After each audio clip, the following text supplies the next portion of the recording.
हूं आपके साथ अनुष्का और आप देख रहे हैं आरआर पत्रिका टीवी।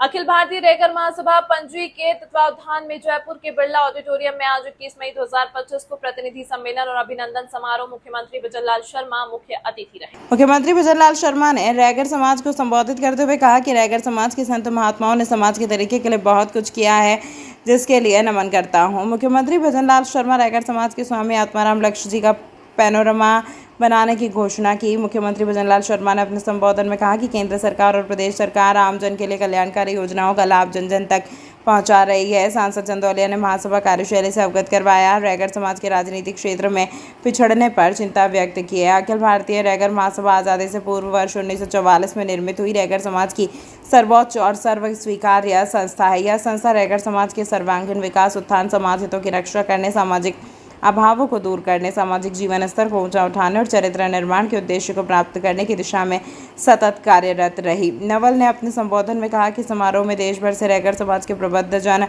भाग लिया। एक दिवसीय सम्मेलन में जनप्रतिनिधियों के अतिरिक्त अखिल भारतीय सेवाओं में नवचयनित और पदोन्नत प्रतिभाओं और राष्ट्रीय तथा अंतर्राष्ट्रीय स्तर के खिलाड़ियों तथा समारोह आयोजन में योगदान देने वाले दानदाताओं का सम्मान और अभिनंदन किया। अनुसूचित जाति वर्ग में दूसरा सबसे बड़ा घटक होने के बाद भी राजनीतिक क्षेत्र में अपर्याप्त प्रतिनिधित्व को लेकर रैगर समाज में चिंता तथा असुविधा का वातावरण पनपा है। युवाओं में संस्कारों का अभाव आया है आदि विषयों पर भी चिंतन मनन किया गया जाकर समुचित निर्णय लिए गए हैं। समझ में पूर्व राष्ट्रीय अध्यक्ष doctor S K. Mohanpuria, Steffi Chauhan, प्रदेश उपाध्यक्ष भाजपा सहित हजारों रैगर बंधु उपस्थित रहे। प्रारूप बना करके दिया था और उनको बनाया था प्रधानमंत्री नरेंद्र मोदी जी ने। 26 नवंबर को बाबा साहब को सम्मान देते हुए संविधान दिवस के रूप में मनाने की शुरुआत की और बाबा साहब को देशवासियों की तरह से सच्चा सम्मान दिया गया। पहली बार आदरणीय नरेंद्र मोदी जी ने बाबा साहब के योगदान, उनके विचारों को सही स्वरूप में दुनिया के सामने रखने का काम किया और आज भी आप देखते हैं। सबसे पहले जो मैं कहना चाहता हूं कि बाबा साहब की पवित्र भावनाओं के अनुरूप ये आगे बढ़ रहा है।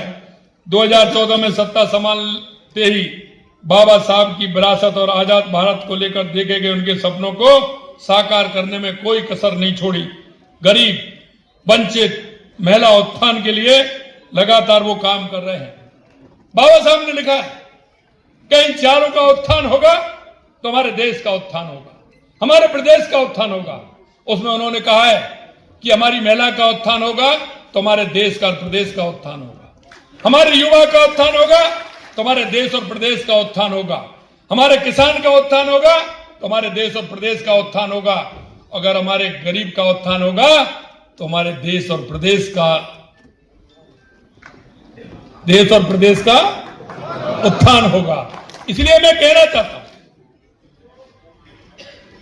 कि हमने 4 जातियों में देश के यशस्वी प्रधानमंत्री नरेंद्र मोदी जी ने, बाबा साहब ने कहा है, उसको प्रारूप देने का काम किया है।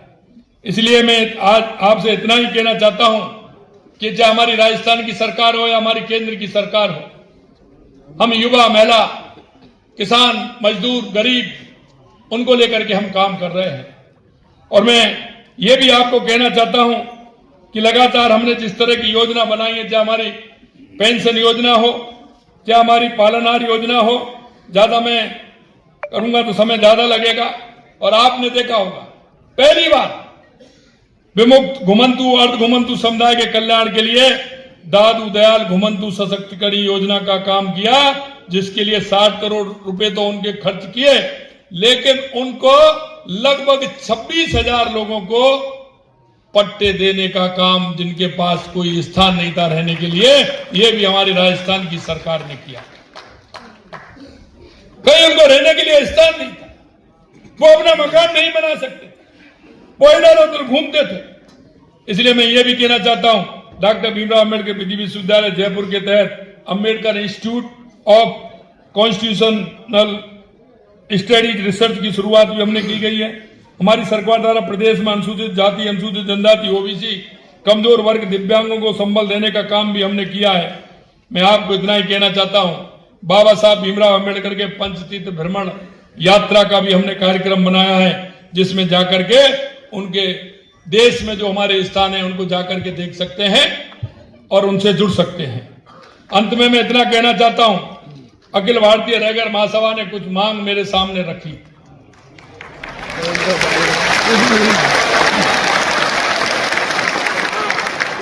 मेरे से कह रहे थे बीएल नवल साहब कि संत आत्माराम लक्ष्य जी के लिए आप जमीन दे दीजिए। मैंने कहा जमीन नहीं, जमीन भी देंगे और पैनोरमा भी बनवाएंगे।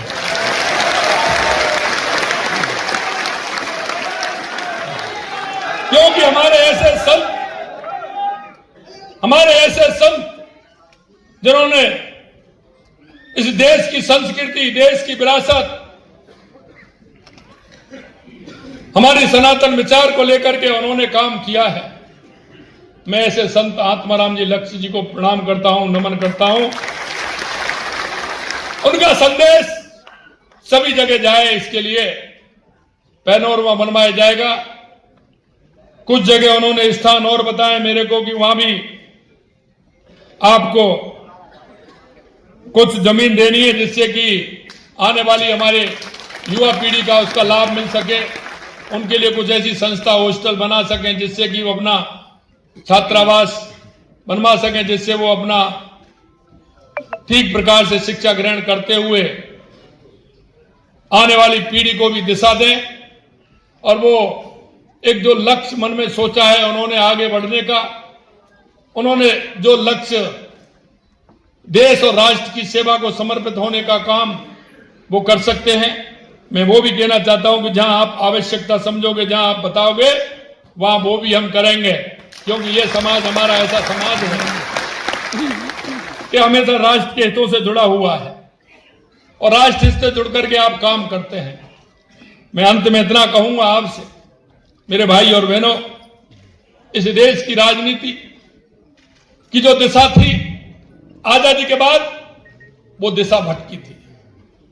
मैं आपको इतना ही कहना चाह रहा हूं, देश के यशस्वी प्रधानमंत्री नरेंद्र मोदी जी ने मजबूर कर दिया है देश के उन राजनीतिक दलों को और राजनेताओं को कि देश की सेवा करिए, देश की जनता की सेवा करिए। इसके लिए उन्होंने उनको भी मजबूर करने का काम किया है। और मैं आपसे यही कहना चाहता हूं कि हम हर व्यक्ति की, युवा, किसान, महिला, मजदूर, हमारी सरकार जो लक्ष्य को लेकर के चलती है, बाबा साहब भीमराव अंबेडकर जी के अंत्योदय को लेकर के चलती है। हम आपको विश्वास दिलाते हैं कि लगातार हमारी सरकार, ये डबल इंजन की सरकार, हमारी केंद्र की और राज्य की सरकार, आपके हितों को ध्यान रखते हुए समाज का अगर कोई इसी तरह का काम आएगा, निश्चित रूप से सरकार के द्वार खुले हुए हैं। आप आइए और अपने लक्ष्य के लिए आगे बढ़िए और पूरी तरह से काम करिए।